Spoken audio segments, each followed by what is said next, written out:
Hey, what's up, everybody? Welcome back to Tech Help, guys. So today I'm going to show you how you can update your domain settings or your DNS settings in GoDaddy. So very quickly, you want to click on My Products right here.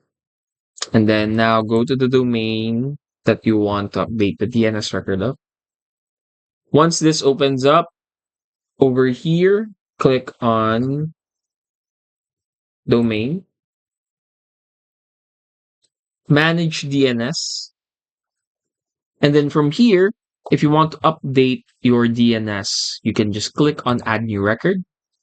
You can select the names that you want to add. Let's say you want to add an A name, so you can do a www dot right there, add the value, then of course the TTL and whatnot. And then you can add another value for this, and you can add more records as you go on. And that's it. So basically, you just go to the DNS and then keep on adding new records. This will define how your domain works, how it behaves, like showing your website content and delivering your email. And you can also verify your domain ownership if you want to, keep on updating it. And yeah, that's about it. Hopefully, we were able to help you out on this. If we did, please do not forget to hit the like and, of course, the subscribe button and follow us for more videos only here on Tech Help Guy.